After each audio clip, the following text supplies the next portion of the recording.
Ayan. Magandang umaga po sa Panginoon at sa ating lahat.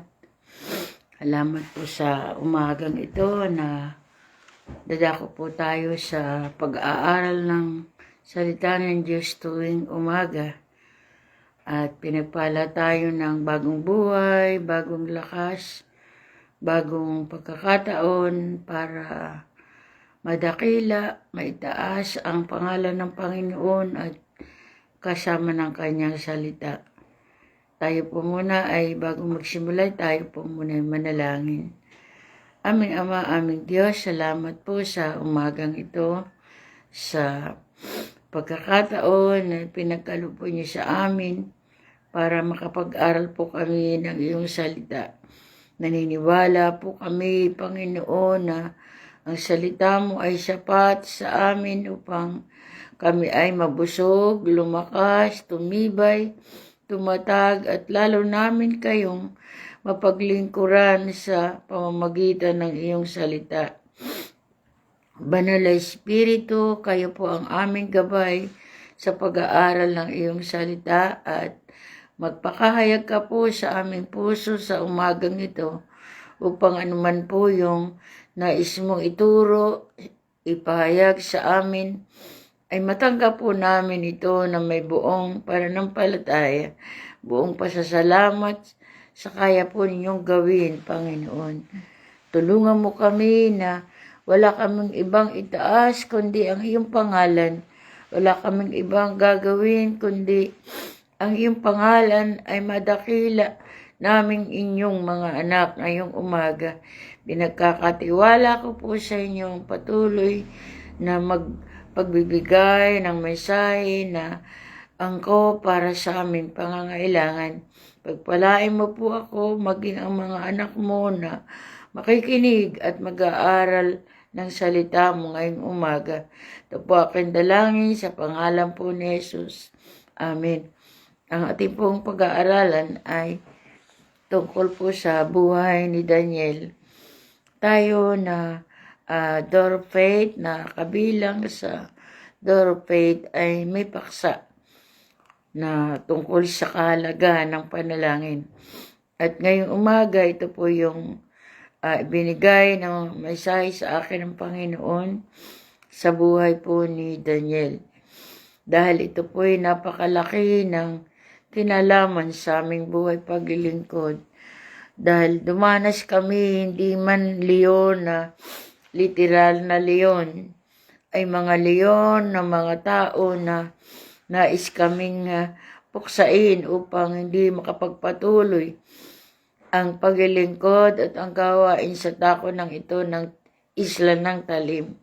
Pero salamat dahil ang Diyos nating pinaglilingkuran ay Diyos na talagang omnipotent God.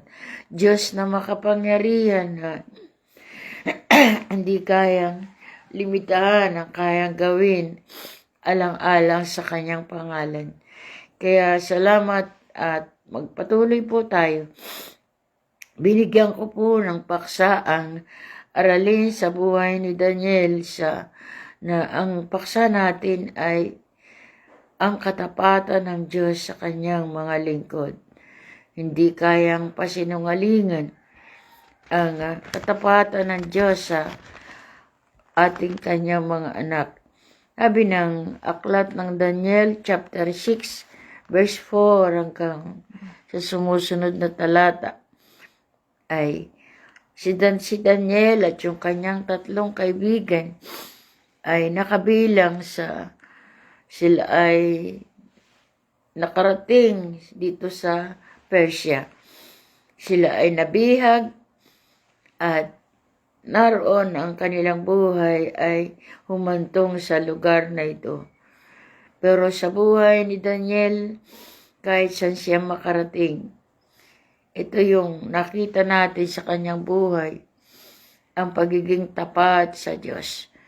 Kahit nakarating sila sa lugar na ito na iba yung kultura, hindi niya inalis, hindi niya tinalikdan, hindi niya iniwanan yung natutunan niya sa kanyang bayan na pagkilala sa Diyos na mayroong buong katapatan. Kaya mapapansin natin na sa kanyang buhay, sa naranasan niya, sabi rito sa verse 3, nang magkagayoy, busahay ka nga, ayusin mo nga busahay.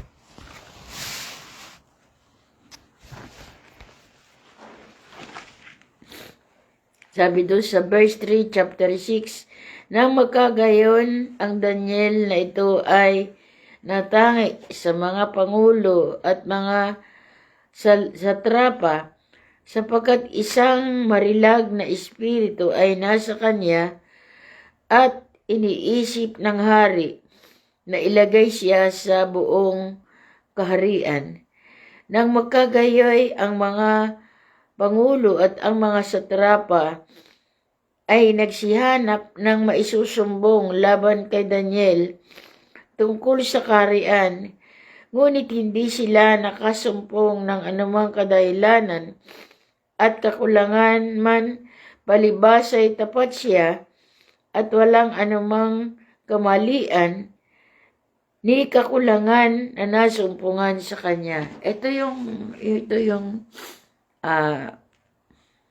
buhay ni Daniel na dapat natin na gayahin na kahit anong mangyari, kahit saan siya makarating, yung pagiging tapat niya sa Diyos ay hindi niya ito kinakaligtaan. Kung makikita natin yung promotion na tinanggap niya buhat sa Diyos dahil sa kanyang pagiging tapat sa Diyos sa harapan ng tao, ay nakamit niya. Kaya tayong mga lingkod ng Diyos, sabi nga ng Biblia, promotion come from God. Tiyakin po natin, siguraduhin po natin na kung tayo ay naglilingkod sa Panginoon, yung pagiging tapat natin ay hindi natin ito kinakaligtaan. Sapagkat ito ang katangian na nais makita ng Diyos sa bawat isa. Yung pagiging tapat natin sa harapan ng Diyos at sa harapan ng tao. Nakita natin, ang mga lingkod ng Diyos ay kapag naglingkod ng may buong katapatan, ay ang kaaway ay hindi papayag. Hindi siya papayag na maging tapat tayo sa Panginoon. Gumagawa siya ng iba't ibang kaparaanan para tayo ay mahulog sa kanyang tinatawag na trap para tayo hindi manatiling tapat sa Diyos. Ang nakakatuwa, kapag pala ikaw ay tapat, hindi lingid sa Diyos yung iyong ginagawa. Walang natatago sa Diyos. Kaya kung may dapat makita ang Diyos sa atin, ay hindi tayo pakitang tao. Hindi panglabas na kagandahan, kundi talagang nanggagaling doon sa kaibuturan ng ating kaluluwa, ang pagiging tapat sa Diyos. May makakita man o wala, gawin natin yung pagtatapat sa Diyos, sapagkat ang Diyos ay marunong magpala sa bawat lingkod niya na nananatiling tapat sa Kanya. Kaya nga, makita natin dito yung kanilang bitag na ginawa mula dito sa verse 5 hanggang dito sa verse 7. Sabi ron ay gumawa sila ng mga paraan paano si Daniel ay magkakaroon ng pagkakataon na makatanggap ng parusa buhat doon sa kanilang plano. Talagang ganito po ang buhay paglilingkod. Kahit nagtatapat ka na sa Diyos, maraming mga tao ang hindi sila masaya. Hindi sila masaya dahil doon sa kanilang puso ay meron silang tinatawag na mga kainggitan. Hindi sila masaya na masaya ka, payapa ka, lumalago ka, tumatatag ka, tumitibay ka sa pagkakilala sa Diyos. Kaya gumagawa sila ng iba't ibang kaparaanan, kagaya ng ginawa ng mga satrapang ito. Sila ay talagang nag-usap-usap, nagkaisa, humanap ng dahilan kay Daniel para si Daniel ay maparusahan ng mahal na hari. At itong mahal na hari ay wala sa dahil wala kaalam-alam, kamalay-malay sa nai-rekomenda nila na kautusan. Tinanggap niya. Bumuo sila ng batas ng ayunan niya para si Daniel ay maparusahan. Purihin ka, Panginoon. Dito po sa isla, since 1972, nung masay po ko 1980, nakapagawa kami ng church sa tulong ng Panginoon na na-donate ko po yung kaunti kong lupa para pagtirikan ng church. At ang kapitan at ang buong barangay ay nagkaisa. Huwag makapagpatuloy ang gawain sa lugar na ito. Dumulog kami sa munisipal namin, munisipyo, sa Kapitolyo. Hindi kami pinansin. Hanggang umabot po kami na Sandigang Bayan. Talagang matindi po ang pag-uusig sa amin sa lugar na ito. Na itutrompa kami, na lumayas kami sa barangay. Doon kami pumunta sa bundok. Hindi po madali ang aming pinagdaanan. Kahit kapatid sa laman, mga kamag-anakan, lahat po sila ay nakaranas kami ng maltratuhin, magalit, murahin, lahat po. Pero salamat sa katapatan ng Diyos. Salamat sa kabutihan ng Diyos. Nakaabsuelto kami at kinilala ng Sandigang Bayan na walang pwedeng pumigil sa isang sekta na mag-perform ng kanilang mga aral tungkol sa Diyos. At nanalo po kami. Sabi nga po nung aming abogado, o balikan ba natin sila ng kaso? Sabi po namin ay, hindi po namin hangad na gumanti sa kanila. Kasi ang Diyos ay may pangako. Huwag kayong gaganti, ako ang gaganti. Sino laban sa inyo kung ang Diyos ang inyong kakampi? Kaya hindi po kami gaganti. Mahalaga po sa amin ay makalaya kaming makapag-perform ng pagsamba ng buong saya, buong galak sa aming church na ipinagawa. Salamat sa Diyos. Salamat sa Diyos. Sadyang ang Diyos ni Daniel at Diyos din namin ay iisang Diyos na mabuti at makatuwiran. Matapos mapapayag ng mga satrapang ito si Haring Dario, tinataka ng kanyang singsing na pantatak ang batas na hindi ito pwedeng mabago. Dumating ang pagkakataon na nalaman ni David ang batas na ito dito sa verse 11 na magkagayoy dito sa verse 12 po pala, sorry po. Sabi po rito, nang magkagayoy lumapit sila at nagsalita sa harap ng hari.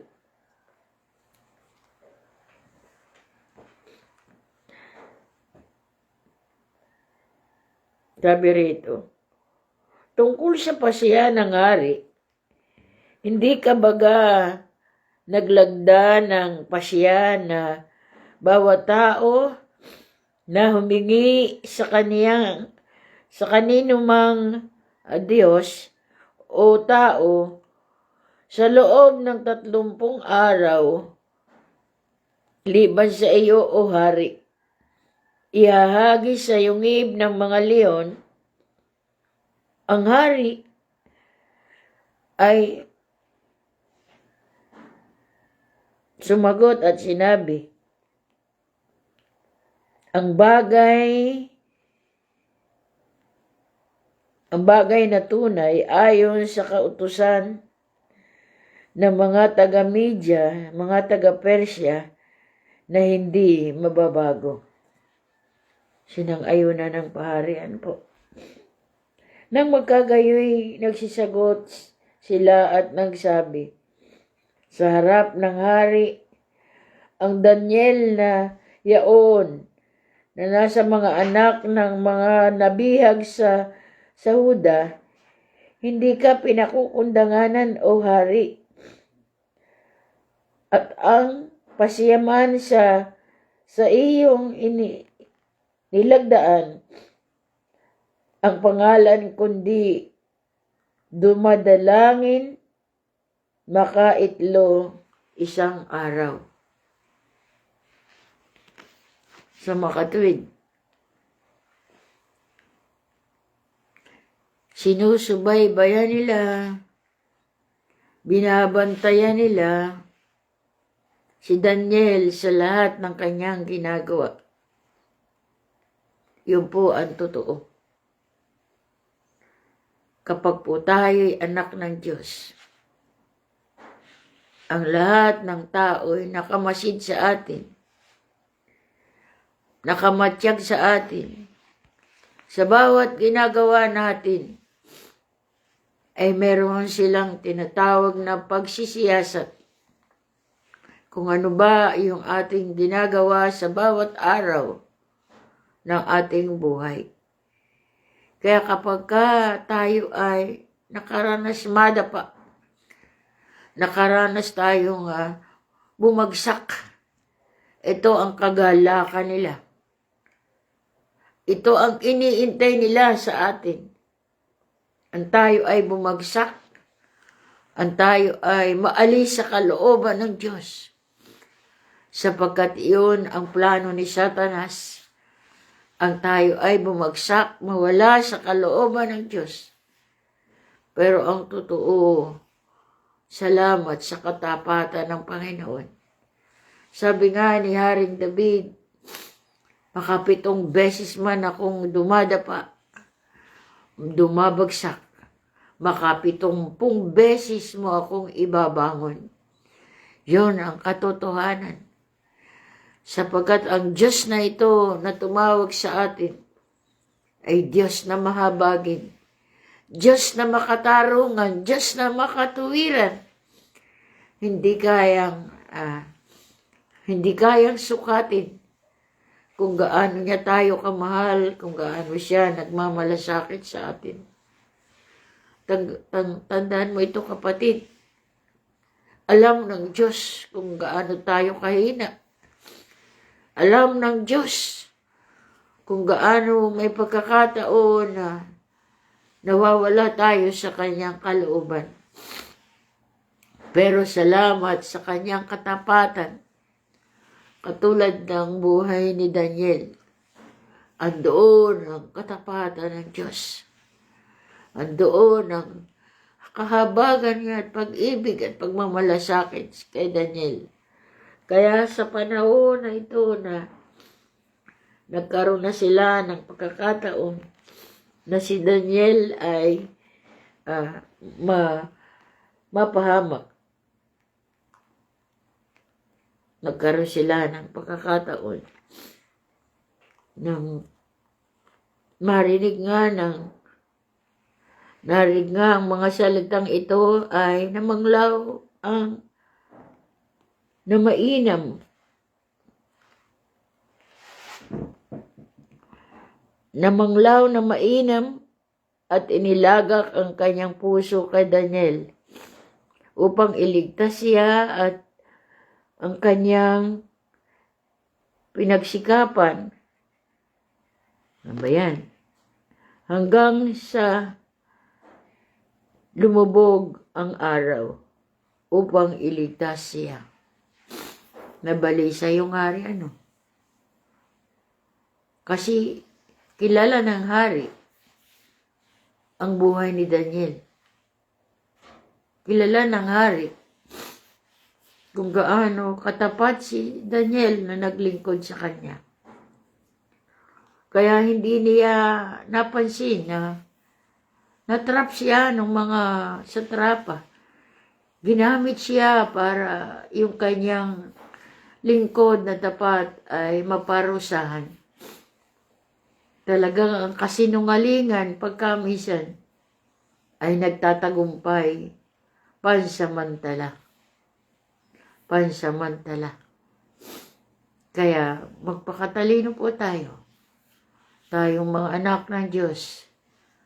Minsan, meron silang ginagawang ganito sa atin. Kahit wala kang ginagawang mali at masama, nagkakaroon sila ng pagkakataon na lumika ng kasinungalingan para pasakitin ang ating kalooban.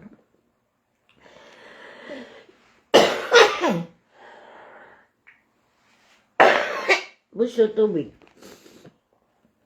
Nang magkagayoy, nagpisa ng mga lalaking ito sa hari at nagsabi sa hari, "Talastasin mo, o hari, na isang kautusan ng mga taga-Media at ang mga taga-Persya na walang pasiya o palatuntunan man na pinagtibay ng hari na mababago." Yung pa sinabi ng mga tao. Wala daw pa siyang hari na hindi mababago.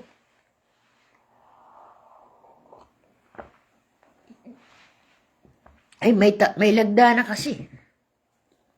Hindi na pwedeng niyang itatwa. Pinayagan niya ang ganitong kautusan. Hindi niya alam na yung kautosang iyon ay binuo nila para kay Daniel sa lingkod ng Diyos. Ito na yung magandang nangyari. Sabi rito, na magkagayoy, nag-utos ang hari at kanilang dinala si Daniel at inihagi siya sa yungib ng mga leon. At ang hari nga ay nagsalita at nagsabi kay Daniel, "Ang iyong Diyos na pinaglilingkuran mong palagi ay siyang magliligtas sa iyo." Grabe. Grabe yung kanyang tiwala kay Daniel at sa Diyos ni Daniel. Wala na siyang wala na siyang pagkakataong mabago pa. Pero sa kaibuturan ng kanyang buhay, kilala niya si Daniel at yung Diyos ni Daniel. Kaya buong tiwala siya sa Diyos ni Daniel at kay Daniel, na kahit gawin niya na ipalagay siya sa liyungib ng leon, kaya siyang iligtas ng Diyos ni Daniel. Yun ang pinakang the best. Kahit walang pagkakilala sa Diyos, kahit walang relasyon sa Diyos, dahil sa buhay ni Daniel, ay nagkaroon siya ng simpatiya na totoo ang Diyos ni Daniel. Loobin ng Diyos, ganito po tayo. Kahit anong maranasan natin sa mundong ito, alam nila kung gaano katotoo yung Diyos natin at kung gaano tayo katotoo sa Diyos. Kaya mag-iingat po tayo. Huwag po tayong magkompromiso sa Diyos at sa mundo. Siguraduhin po natin kung sa Panginoon ay sa Panginoon tayo. Wag po tayong paglinggoy sa church. Mula Lunes hanggang Sabado sa mundo tayo. Pakita natin sa mundong ito. Isa lang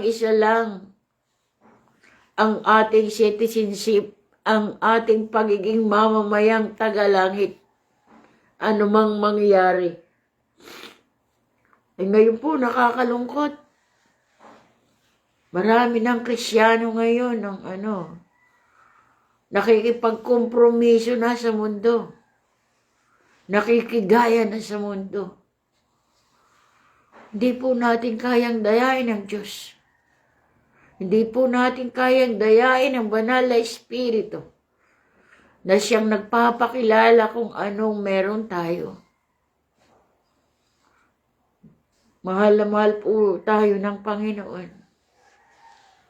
Ang totoo, wala tayong kayang ibayad sa Diyos na ito na tumawag sa atin. Pero kaya po natin magsakripisyo, magtiis ng tawag ng mundo alang-alang sa katapatan ng Diyos sa atin. At isang bato ay dinala at inilagay sa bunganga ng yungib na tinataka ng hari ng kanyang singsing na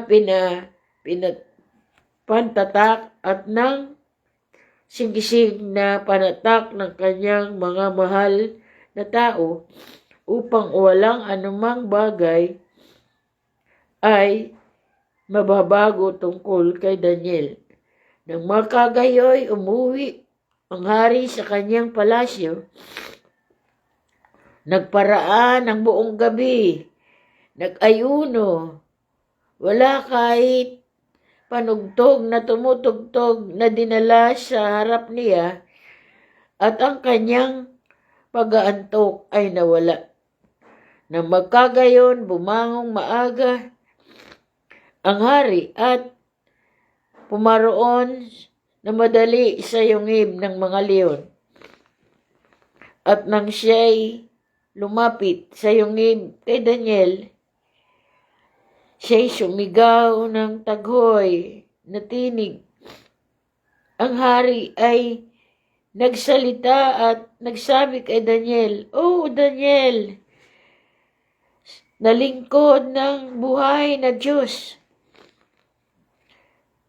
ang ibagang Diyos na iyong pinaglilingkuran ay palaging nagpapaligtas sa iyo sa mga leon." At sinabi ni Daniel, "O hari, mabuhay ka magpakailanman. Ang Diyos ko'y nagsugo ng kanyang anghel at itinikom ang mga bibig ng mga leon at hindi nila ako sinaktan, palibasay sa harap niya nasumpungan akong walang sala at gayon din sa haring ito, o hari, wala akong ginawang masama."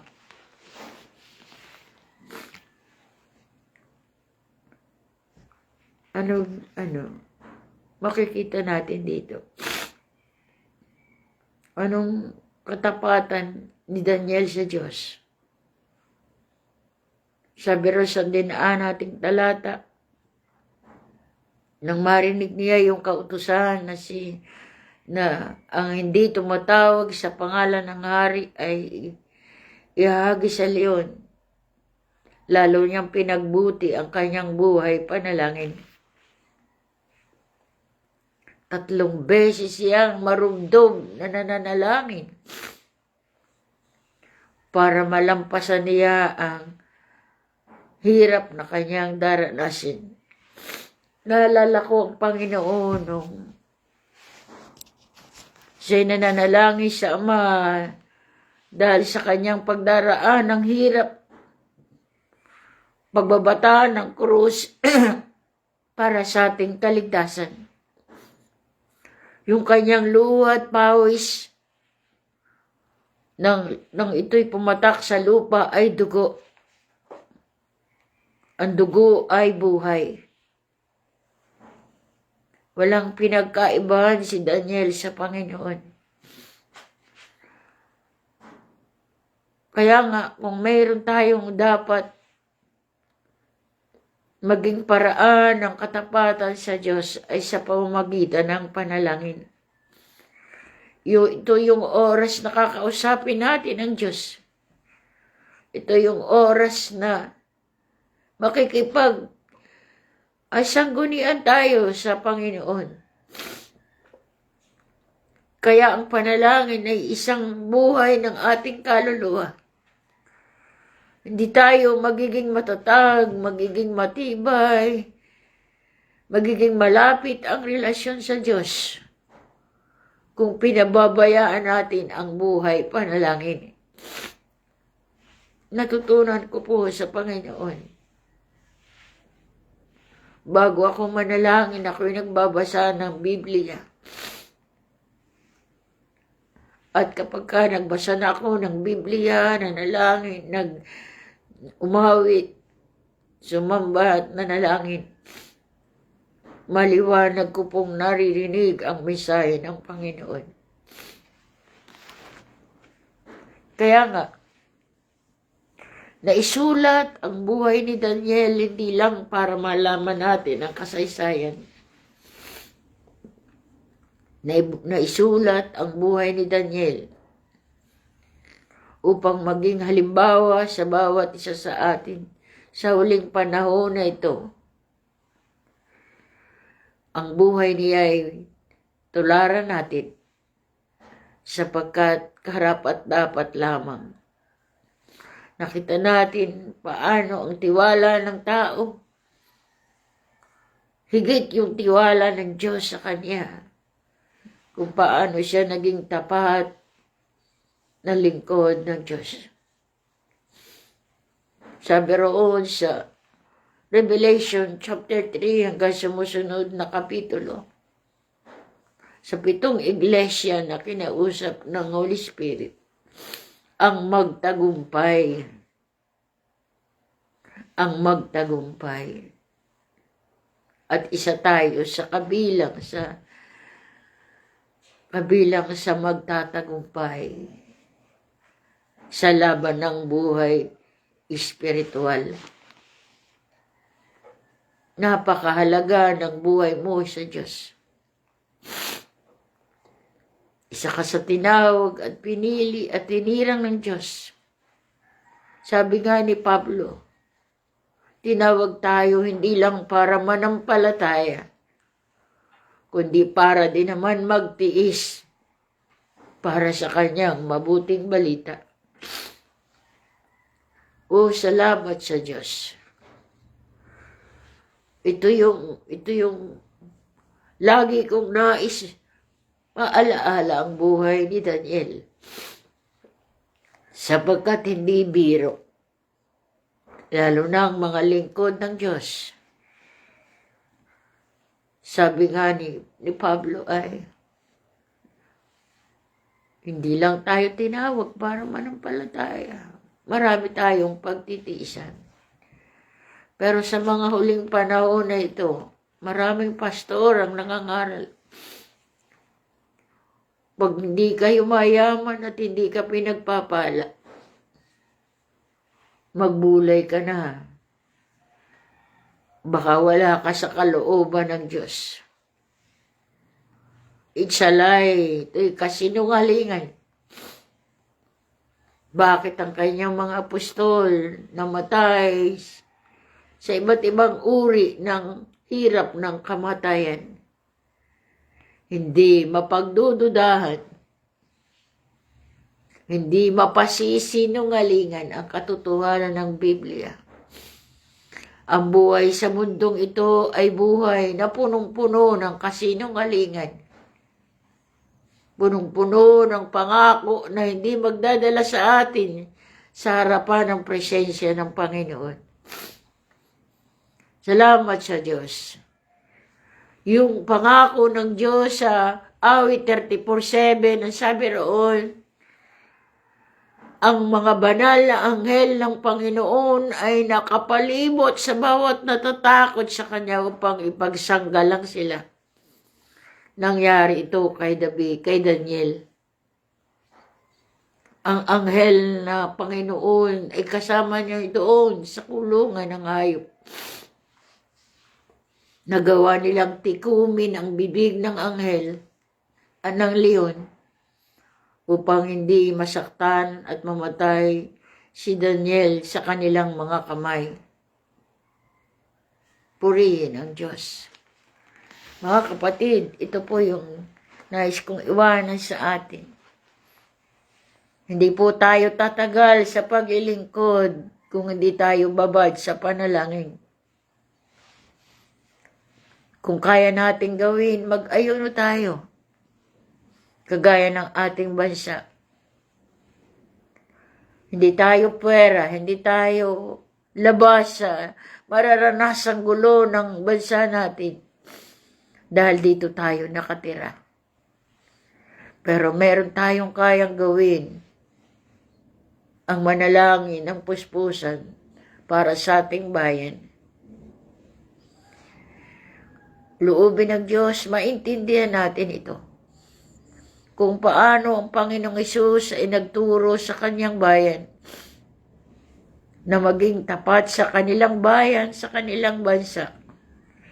Kagaya niya, nang tawagin niyang si Jacob na maging Israel, naging tapat siya sa kanyang bayan.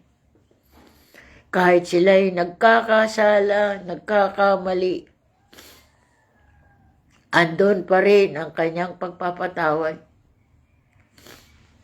Purihin po kayo.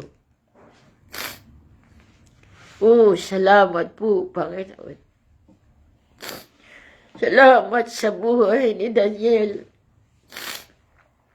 Na maging ang hari ay namangha sa inyong katapat at kadakilaan, O God. Hindi kayang tawaran, Panginoon, ang iyong kapangyarihan sa aming inyong mga anak, O God.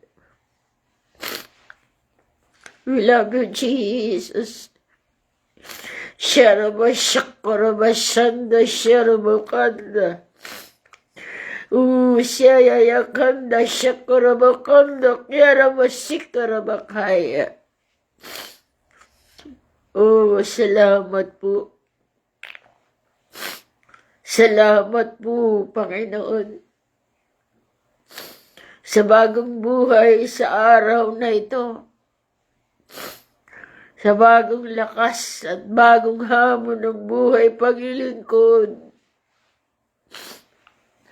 Salamat sa mga tapat ninyong lingkod, Panginoon, na naging halimbawa namin sa aming buhay paglilingkod. Salamat po, O God, sa inyong salita. Git sa lahat, salamat sa inspirasyon ng iyong banal na Espiritu na siyang nagtutulak sa amin upang manatili kaming maglingkod sa inyo.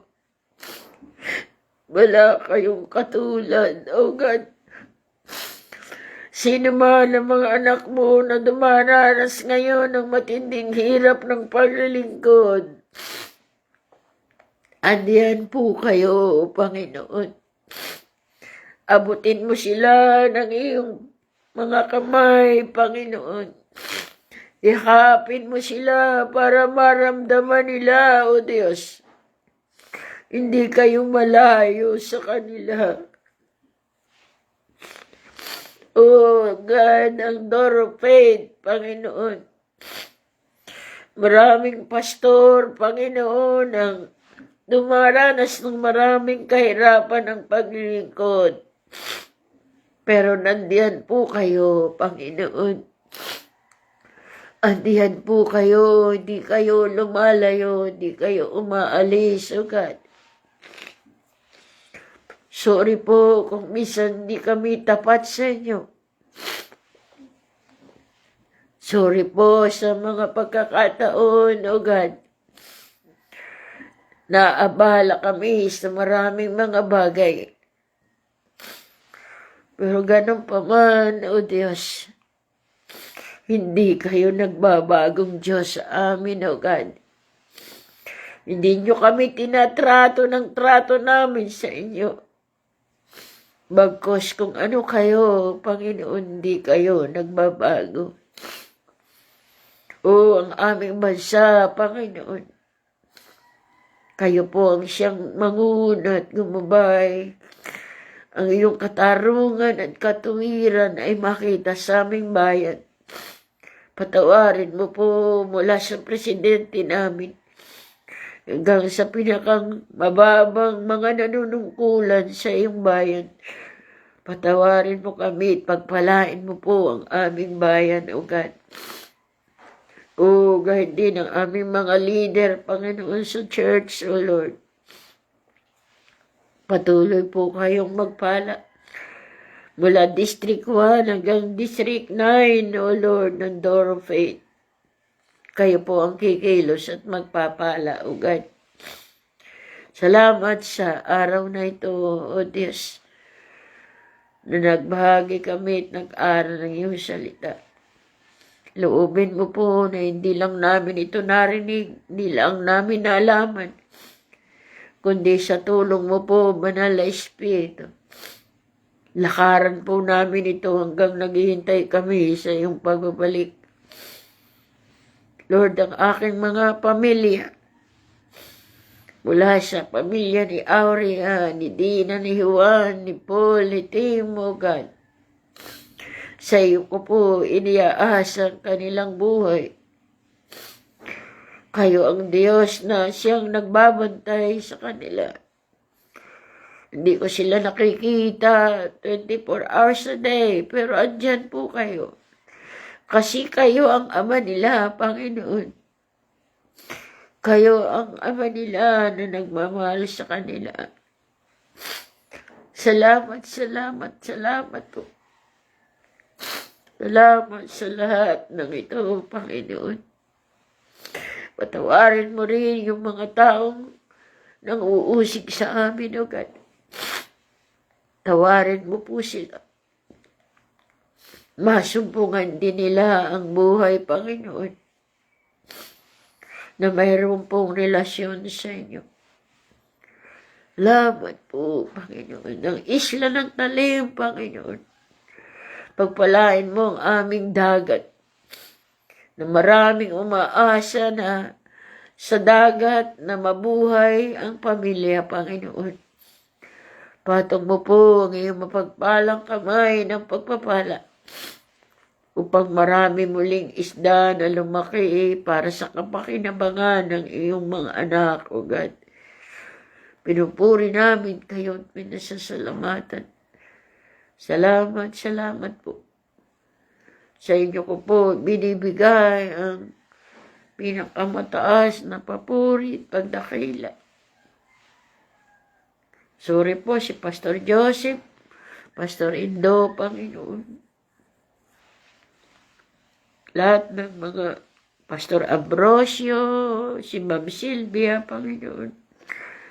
Lord, kayo po ang Diyos na Pastora Wilma Castillo, Panginoon. Lord, i-bless mo sila.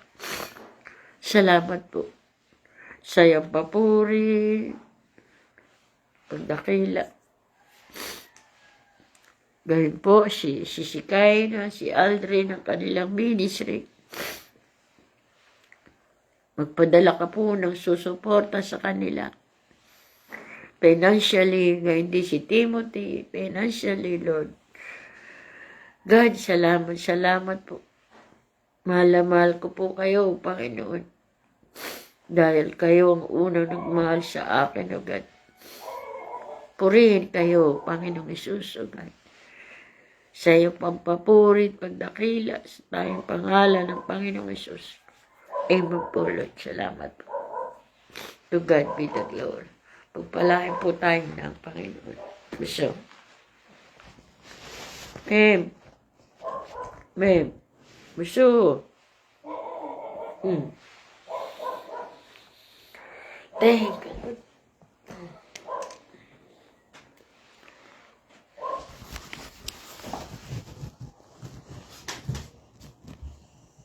Kamu na.